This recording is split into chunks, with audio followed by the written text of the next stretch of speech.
राधे राधे दोस्तों, आप सभी का स्वागत है मेरे इस चैनल में। और आज मेरे दिन की शुरुआत बहुत लेट हुई थी। लगभग 6:30 बजे के आसपास मैं उठी थी।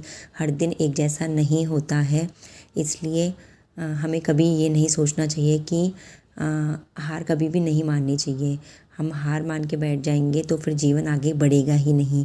तो आज की शुरुआत लेट इसलिए हुई थी कि बच्चे को काफ़ी कफ़ कोल्ड है, वॉमिट कर रहा था वो रात में।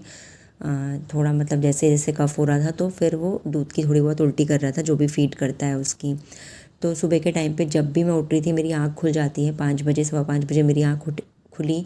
और क्योंकि आज मेरे हस्बैंड और बेटी दोनों की छुट्टी है, सैटरडे है, दोनों की छुट्टी है, मैंने सोचा 2 घंटे पढ़ लूँगी, उसके बाद सारा काम करूँगी। लेकिन जब भी मेरी आँख खुल रही थी वो उठ रखा था और फीड कर रहा था, तो मैं ऐसे में उसको छोड़ नहीं सकती थी। और क्योंकि उसकी तबीयत भी ख़राब थी तो ये भी नहीं है कि मैं उसे छोड़ के अपना पढ़ने बैठ जाऊँ। अगर पढ़ने बैठूँगी तो हर 10 मिनट 15 मिनट में वो उठ ही रहा था, तो ऐसे में पढ़ना पॉसिबल था ही नहीं। तो मैं उसके बगल में ही लेटी हुई थी और फिर फीड करते करते फिर कराते कराते मैं भी सो गई थी। तो 6:30 बजे जाके मैं उठी। फिर मेरे हस्बैंड उसके बगल में लेट गए थे कि मैं देख लूँगा, तुम जाओ। फिर मैंने फटाफट से झाड़ू पोछा किया और नहा धो के फिर मैं 8 बजे बैठ गई थी अपना पढ़ने के लिए। बच्चे अभी नहीं उठे थे तो मैंने सोचा पहले पढ़ लेती हूँ, उसके बाद जब वो उठेंगे तब उन्हें पानी वानी दे दूँगी, फ्रूट्स वगैरह दे दूँगी, और जो भी नाश्ता और लंच का काम होगा तब मैं कर लूँगी। तो अभी फ़िलहाल मैं बैठ गई थी अपने इंग्लिश के नोट्स बनाने के लिए। मैं यहाँ पे वन वर्ड सब्स्टिट्यूशन कर रही हूँ। मेरा यूके लेक्चरर का जो पॉलिटेक्निक लेक्चरर का जो एग्ज़ाम है उसके लिए मैं प्रिपरेशन कर रही हूँ। तो उसमें हिंदी और इंग्लिश दोनों ही 100 मार्क्स के हैं और लगभग 13 टॉपिक्स हैं इंग्लिश में। और मेरे को लगता है कि अगर इस तरीके से देखा जाए तो हर एक टॉपिक बहुत इंपॉर्टेंट हो जाता है, 8-10 मार्क्स का हर एक टॉपिक आएगा। तो इसलिए मैं किसी भी टॉपिक को मतलब इस तरीके से नहीं लेना चाहती कि इसको ना पढूं। तो इसलिए मैं वन वर्ड सब्स्टिट्यूशन कर रही थी। और रानी मैम की जो वीडियो है वो लगभग 9 घंटे की है। तो अभी मेरे को 2-3 दिन ही हुए हैं इसको करते हुए। तो इसी के साथ साथ मैं उत्तराखंड की जीके भी प्रिपेयर कर रही हूँ स्क्रीनिंग एग्ज़ाम्स के लिए। तो अभी मैं इसका नोट्स बना रही थी। काफ़ी इंग्लिश के नोट्स मेरे बने हुए हैं तो मैं उनको रिवाइज़ कर लेती हूँ और एमसीक्यू दे देती हूँ। तो इसको तो मुझे लगता है 10-15 दिन आराम से लग जाएंगे मुझे कंप्लीट करने में। तो अभी मैं थोड़ा बहुत कर रही थी। आधे घंटे की पढ़ाई मेरी सुबह के टाइम हुई थी। उसके बाद मेरा बेटा और बेटी दोनों ही जग गए थे, तो फिर उनको पानी वानी गर्म पानी मैंने दिया। और उसके बाद फिर उनको थोड़ा बहुत फ्रूट्स वगैरह कट करके, यहाँ पे मेरे हस्बैंड उनके लिए अनार छिल रहे थे दोनों के लिए, और साथ ही उनको पूरा जो भी उनका नाश्ता वगैरह था वो सब करा के, और फिर मैं अपना यहाँ पे मैंने जो इंग्लिश है उसको लेके मैं बैठ गई थी, क्योंकि दोनों भाई बहन खेल रहे थे। तो ये दोनों नाच भी रहे थे, अलेक्सा को प्ले करके दोनों मज़े से अपना मस्ती कर रहे थे। तो मैं यहाँ पे इंग्लिश पढ़ रही थी। कम से कम 1.5-2 पेज मेरे सुबह के टाइम पे हो गए थे वन वर्ड सब्स्टिट्यूशन के। और अब मैं इंग्लिश में सेंटेंस जो होते हैं, सिंपल सेंटेंस, कॉम्प्लेक्स और कंपाउंड सेंटेंस, वो मैंने अच्छे से एक बार पढ़ लिया था, क्योंकि मेरे जो नोट्स हैं वो पहले के बने हुए हैं। जब मैंने EMRS का एग्ज़ाम दिया था तब के मेरे नोट्स बने हुए हैं।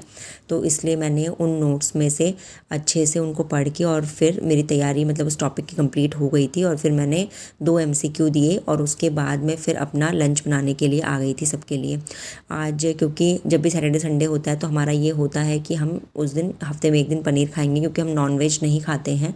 तो मुझे लगता है कि पनीर ही वेजिटेरियन का नॉन वेज वगैरह जो भी मान लो आप, मतलब हेल्दी फूड है। तो इसीलिए पनीर हमारे घर में हफ्ते में एक दिन बनता ही है। और अब यहाँ पे पनीर को मैंने सबसे पहले टेस्ट किया कि फ़्रेश है भी या नहीं है। वैसे तो जिस दुकान से ये लेके आते हैं वहाँ फ़्रेश ही मिलता है, वो घर में ही बनाते हैं पनीर। उनके मतलब घर में ही भैंस वगैरह हैं तो वहाँ वो घर में ही पनीर बनाते हैं। तो पनीर की सब्ज़ी मैं बना रही थी, और मैं हमेशा इसी तरीके से बनाती हूँ। शाही पनीर बनाऊँ या फिर मटर पनीर बनाऊँ, दोनों में इसी तरीके से बनाती हूँ। बस शाही पनीर में मैं काजू का पेस्ट डाल देती हूँ और थोड़ा मलाई ज़्यादा डालती हूँ, और बाकी नहीं तो मैं इस तरीके से ही बनाती हूँ। सबसे पहले तेल में जो मोटा मोटा जो चॉप्ड होता है गार्लिक, ऑनियन और टोमेटो, उन सबको हल्का हल्का फ्राई करके, मतलब आपको आधा ही पकाना है, और उसके बाद पेस्ट बना के इस तरीके से।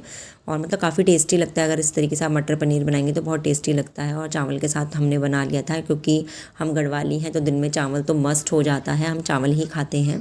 फिर उसके बाद खाना वाना खिला के बच्चों को दोनों यहाँ पे बहुत ही उतावले हो रहे थे, क्योंकि पार्क जाने का टाइम हो गया था। और मेरे हस्बैंड यहाँ पे इन दोनों को पार्क लेके जा रहे थे, और बिना बॉल और स्कूटर के तो मेरा बेटा जाता ही नहीं है। तो दोनों को मेरे हस्बैंड लेके चले गए थे पार्क में। तो फिर मैंने यही सोचा कि अभी इस टाइम को मैं यूटिलाइज़ कर लेती हूँ। और कहते हैं ना कि जैसा हम सोचते हैं हमेशा वैसा नहीं होता, कभी कभी जो हमारा सोचा हुआ होता है वो नहीं हो पाता है। और मैं बस यही सोच रही थी, हमेशा मैं यही सोचती हूँ कि वीकेंड्स के टाइम को बहुत अच्छे से यूटिलाइज़ करूँगी, कम से कम 5 से 6 घंटे या 7 घंटे की स्टडीज़ मैं कर पाऊँ, इस तरीके से यूटिलाइज़ करूँगी। लेकिन 2-3 हफ्ते से ऐसा ही हो रहा है कि मैनेज ही नहीं हो पाता है। बच्चों को मौसम चेंज हो रहा है तो कुछ ना कुछ प्रॉब्लम हो जाती है, कभी बड़ी बेटी को हो जाती है, कभी बेटे को हो जाती है। तो 2 बच्चों के साथ यही हो जाता है कि कभी कोई बीमार है, कभी कोई बीमार है, क्योंकि दोनों ही अभी छोटे हैं। मेरी बेटी 6 साल की है और बेटा 2 साल का है। तो फिर इसलिए फिर मैं बैठ गई थी चलो पढ़ने के लिए, और मैं इस टाइम पे उत्तराखंड की जीके याद कर रही थी। इसमें पर्यटन वाला टॉपिक जो था वो मैं याद कर रही थी। और ऊपर से मेरी भी तबीयत ठीक नहीं है, मेरे को भी थोड़ा बहुत कोल्ड हो रहा है। और साथ ही कोल्ड के साथ साथ थोड़ा अभी जो मंथली टाइम होता है पीरियड्स का वो भी चल रहा है, तो मेरे भी पेट में दर्द हो रहा था। लेकिन फिर भी मैंने सोचा कोई बात नहीं, ये सब प्रॉब्लम्स तो ज़िंदगी में लगी रहती हैं, कोई बात नहीं, थोड़ा बहुत याद कर लेती हूँ। तो इसलिए मैं यहाँ पे पढ़ने के लिए बैठ गई थी। लेकिन कहते हैं ना कि जैसा हम सोचते हैं वैसा नहीं होता है। फिर उसके बाद 1 घंटे मैंने पढ़ लिया था, 1-1.5 घंटे, और उसके बाद ना मेरे पेट में काफ़ी दर्द हो रहा था, तो मेरे से सहन नहीं हो रहा था। तो फिर चाय वाय बना के मैंने पी ली थी। और फिर मुझे लगता है कि मुझे ना, मेरे को अक्सर होता है कि पीरियड्स के टाइम पे काफ़ी बैक पेन भी होता है, क्योंकि मेरी जो डिलीवरी है दोनों की दोनों वो सिजेरियन डिलीवरी हैं। तो अभी 2-3 महीने से मेरे को ऐसा हो रहा है कि जब भी मेरा डेट आती है तो मेरे को बहुत बैक पेन होता है, और थोड़ा लूज़ मोशंस भी मेरे को होते हैं, तो वो होने लग गए थे। तो इसलिए फिर मैं दिन में 1.5 घंटे के आसपास ही पढ़ाई कर पाई। फिर मैं लेट गई थी। अब मेरा बेटा पार्क से आ गया था तो उसके बाद उसको सुलाया, और फिर मैं भी उसी के साथ सो गई थी। और फिर रात में मैंने आज स्टडी नहीं की, क्योंकि काफ़ी मेरा बैक पेन हो रहा था और पेट में भी दर्द था। तो इसलिए मैंने सोचा कोई बात नहीं, हर दिन एक जैसा नहीं होता है, जो हम सोचते हैं ज़रूरी नहीं है वही हो। बस जो भी है हर चीज़ को पॉजिटिव लेना चाहिए, पॉजिटिवली आगे बढ़ना चाहिए। आप धीरे धीरे मेहनत करेंगे तो आप एक दिन ज़रूर सफल होंगे। इसलिए हमेशा आपको भी खुश रहना है और आगे बढ़ते रहना है।